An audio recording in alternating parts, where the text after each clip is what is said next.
I punished my son harshly for this. I, female, 48, have a son Jack, male, 19, and a daughter Alyssa, female, 18, and am married to Tom, male, 50. Tom is Alyssa's father, but Jack's father is my ex-husband Dan, male, 48.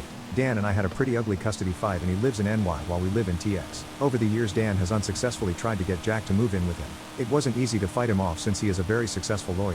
Jack is a pretty popular kid in school. His friends on the wrestling team came up with a prank for him to ask a heavily autistic girl who had a crush on him to the prom as a joke and for him to show up wearing a gorilla suit. Jack originally said no, but the wrestling team actually raised a fund which got to be somewhat north of $800 for him to do it and they paid for the gorilla suit. Jack agreed. If it matters, this is very out of character for him. After the prom, I was looking around on Instagram and saw pictures of him in the gorilla suit and was surprised that he didn't take his girlfriend Jess. After reading the comments, I learned what happened. To say I was furious doesn't even do it justice. I woke Jack up as soon as I saw it and screamed at him until my lungs gave out. Then when Tom heard what was going on, he joined in. Tom and Jack have never gotten along. I can't prove it, but I suspect Jack's father Dan has a hand in that. Jack told Tom fuck off, I'm talking to my mother. So, we took away all of Jack's electronics, his phone, and we had paid for a car for his graduation present. Because of his prank and disrespect to Tom, we instead gave it to Alyssa. We also forced him to give us the $800 plus and we gave it to his date and made him write a letter of apology. He was also grounded for a month and we cancelled his 18th birthday party. When Jack's birthday came, there was a knock at the door. It was Dan and he had suitcases. Tom said, "What is this? The custody agreement says you don't get him on this birthday?" Dan just looked past Tom and said, "Hey kid, I'm here for the jailbreak."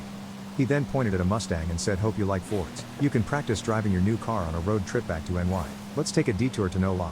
The two of them were laughing, high-fiving and backslapping and they just ignored us as we tried to intervene. The only time Dan acknowledged me was to look me in the eye and say as cold as ice checkmate, and for Jack to yell as they were driving off, "Fuck off, Tom."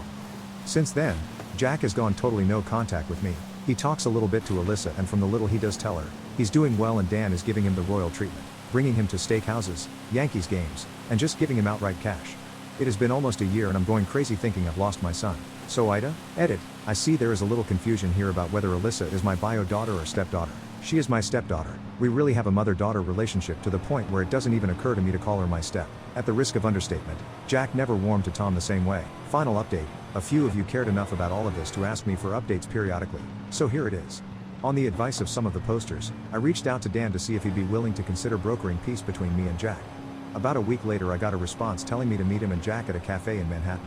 He arranged a 6 a.m. flight and put me in a dodgy hotel in probably the most dangerous neighborhood in New York City. I arrived and saw Dan, Jack, Jack's GF Jess and his friend from a past firm Jonathan. I noticed Jess had an engagement ring on her finger. Jonathan said Jack has a claim against me for stealing the $840 and until that is resolved, I am not to contact him, but to only contact Jonathan. I told Jonathan that's the money his friends paid him for the prank and that I gave to the girl. Jonathan said he was aware of the circumstances, but nonetheless it wasn't my money and under the law, it was a theft and Jack has a legal claim against me.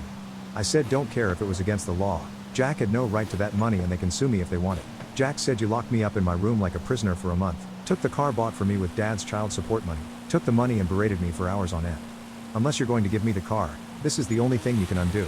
You said you wished we could have handled it better, so here is your chance. Or was that just bullshit lip service? I told him I was sorry, but I can't do it. Jonathan then gave me a cease and desist letter telling me to not contact Jack and to address all communication to Jonathan. Then Jack and Jess left and I asked Dan if he could talk for a minute. I asked him if he brought me there to humiliate me, and he said actually no he didn't. He brought me so I could humiliate myself. He'd actually worked very hard to get Jack to the point where he'd be open to talking to me again if I were willing to back down just a little.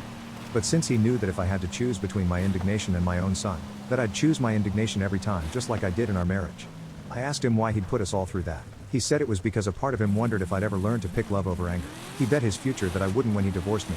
So, he had to see for himself how it actually turned out after all these years later. I asked him if Jack was just a pawn in his game.